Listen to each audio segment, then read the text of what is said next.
आज আমি ক্লাস 8 বই ক্লাস 9 বই গণিত প্রকাশ বই থেকে এক্সারসাইজ 10.1 এর কোশ্চেন নাম্বার 11টা তোমাদের করে দেখাচ্ছি।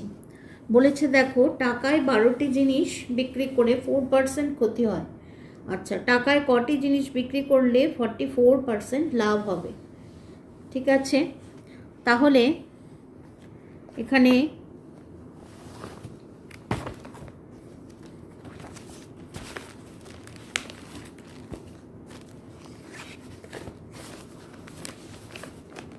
एक्सरसाइज 10.1 क्वेश्चन नम्बर হচ্ছে 11। তাহলে 12টি জিনিসের বিক্রি করে 4% ক্ষতি হয়েছে। তাহলে লিখব মনে করি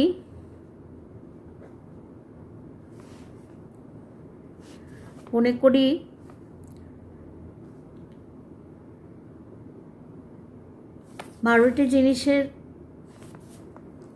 12টি জিনিসের ক্রয় মূল্য x টাকা। ঠিক আছে, তাহলে 12টি জিনিস বিক্রি হয়েছে কততে? বিক্রি হয়েছে টাকায়, মানে 1 টাকায়। তাহলে প্রশ্নানুসারে 12টি জিনিসের বিক্রয় মূল্য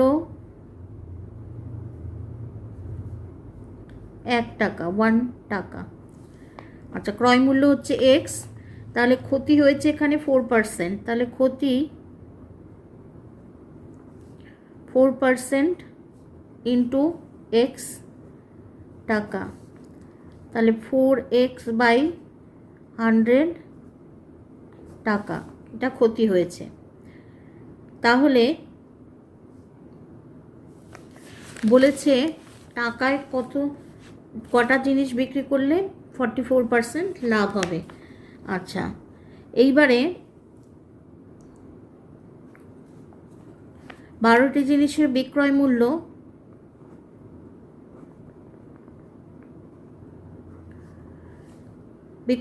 মানে ক্রয় মূল্যের থেকে কম, তাই জন্য ক্ষতি হয়েছে। তাহলে x মাইনাস 4x/100 টাকা,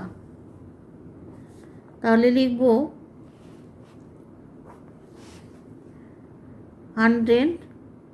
100x মাইনাস 4x টাকা ইকুয়াল টু 96x/100 টাকা।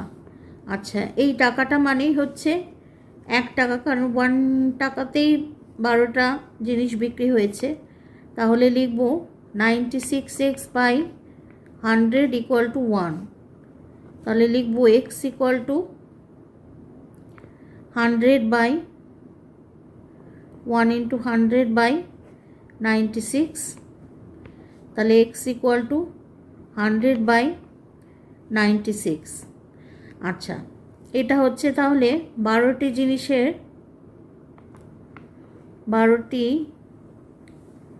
জিনিসের ক্রয় মূল্য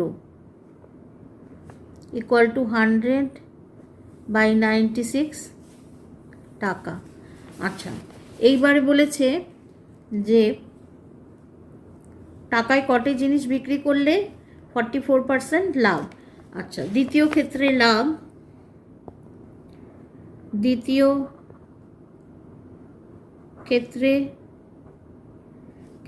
লাভ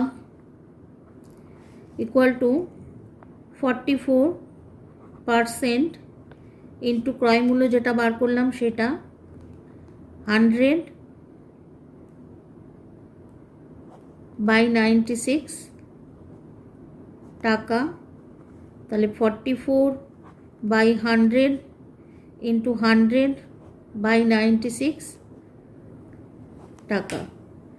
আচ্ছা,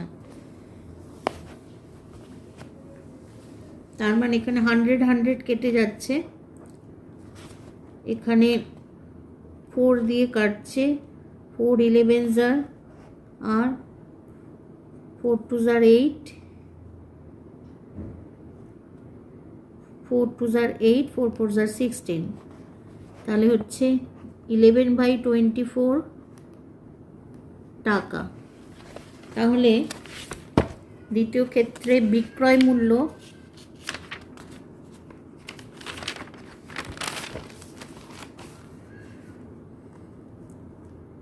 দ্বিতীয়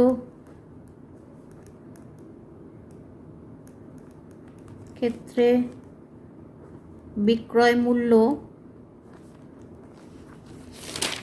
ক্রয় মূল্য ছিল 100/96, তার সাথে লাভ হচ্ছে 11/24 এত টাকা। তাহলে এখানে এলসিএম হবে 96,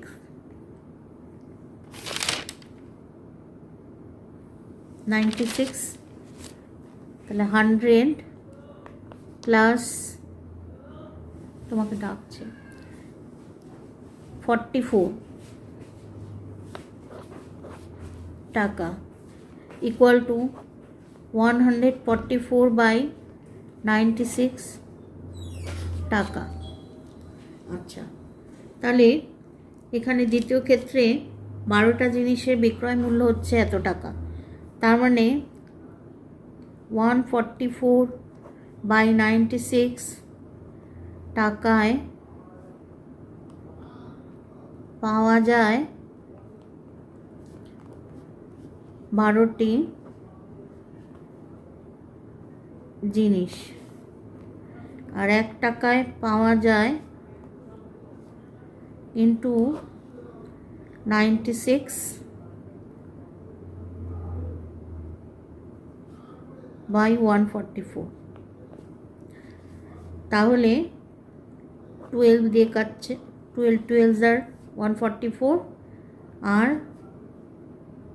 8 12 जार 96 ইকুয়াল টু 8। তাহলে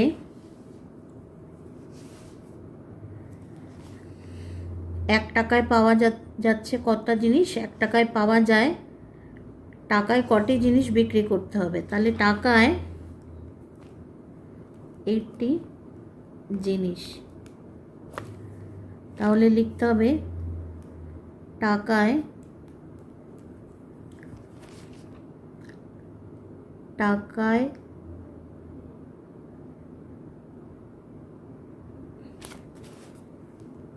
80 জিনিস বিক্রি করতে হবে। এটা আমাদের ফাইনাল আনসার, কপি করে নাও।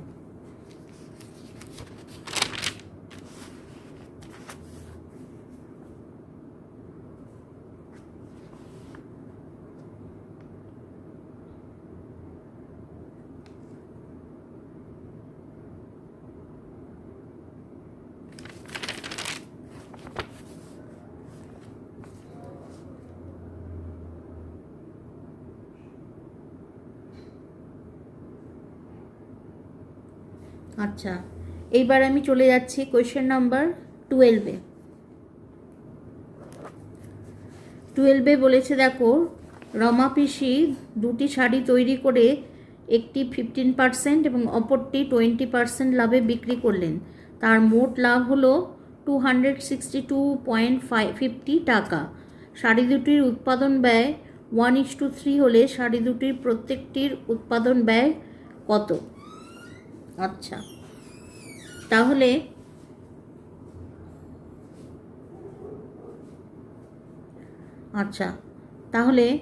উৎপাদন ব্যয় মানে সেটা হচ্ছে ক্রয় মূল্য। আচ্ছা, ক্রয় মূল্যের অনুপাতটা দিয়েছে, দুটো শাড়ির ক্রয় মূল্যের অনুপাত দিয়েছে। তাহলে লিখব, মনে করি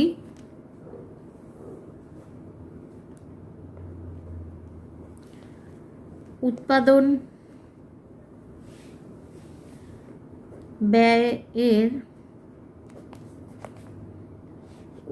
ব্যয়ের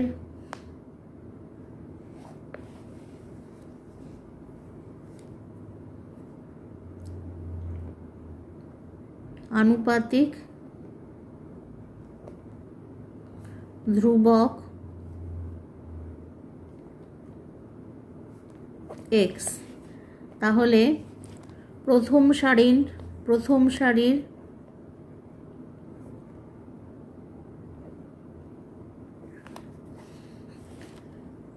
সারির উৎপাদন ব্যয় ইকুয়াল টু x টাকা। যেহেতু 1:3, তাহলে 1 ইন্টু এক্স করলে আমরা পাচ্ছি, আচ্ছা এখানে দেখিয়ে দিচ্ছি, 1 into x equal to x টাকা।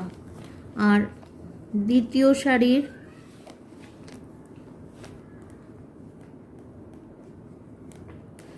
উৎপাদন ব্যয় ইকুয়াল টু 3:2, মানে 3 ইন্টু এক্স টাকা ইকুয়াল টু 3x টাকা। আচ্ছা, এইবারে তিনি প্রথম সারিটা 15% লাভে বিক্রি করেছেন। তাহলে প্রথম সারিতে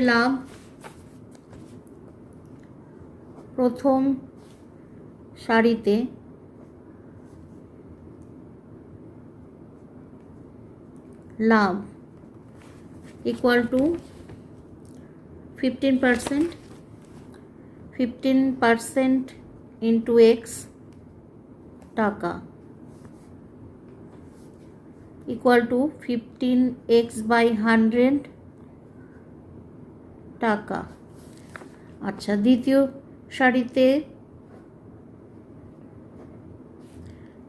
সারিতে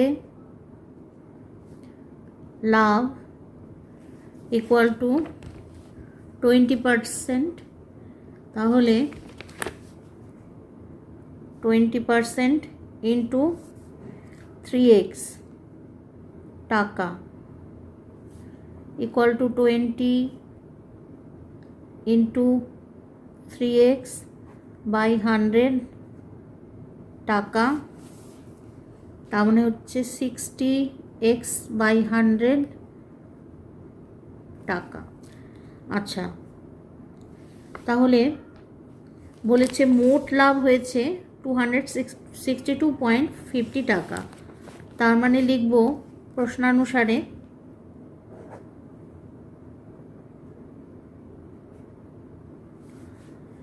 $15x by 100 plus 60x by 100 equal to 262.50। আচ্ছা, তাহলে হচ্ছে 100 15x plus 60x equal to 26250 by 100। আচ্ছা, তাহলে এই দুদিকে 100 কেটে যায়, তাহলে এটা হচ্ছে 5 আর 6 1 7, 57x equal to 26250, তাহলে x equal to 26250 by 75। আচ্ছা, তাহলে এখানে 25 দিয়ে কাটাকুটি করতে পারি, 25 3s are, আচ্ছা 25 দিয়ে 26250 কে ডিভিশন, মানে 125 1 নামলো, আচ্ছা 2 নামলো, এখানে যায় না 0। আচ্ছা, তাহলে 5 5s are 525 is 125 আর 0 দিয়ে 0, তাহলে 1050। আবার এটা 3 দিয়ে যায়, 3 3s are 9, 3 5s are 15 0, তাহলে x equal to 350। আচ্ছা, এইবারে বলেছে দুটি শাড়ির প্রত্যেকটির উৎপাদন ব্যয় কত। তাহলে প্রথম শাড়ির প্রথম সারির উৎপাদন ব্যয় ইকুয়াল টু 350 টাকা, আর দ্বিতীয়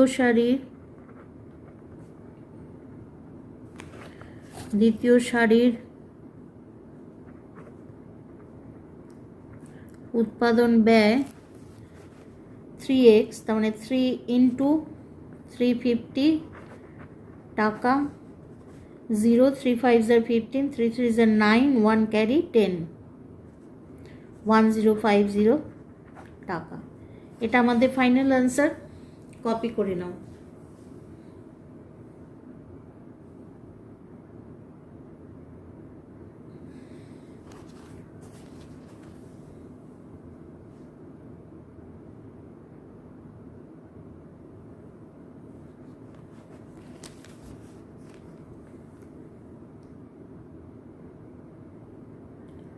আজকে আমার ক্লাস এই পর্যন্ত। ক্লাস যদি তোমাদের ভালো লাগে তাহলে অবশ্যই চ্যানেলটা সাবস্ক্রাইব করে নিও, আর লাইক শেয়ার কমেন্ট করতে ভুলো না। টাটা।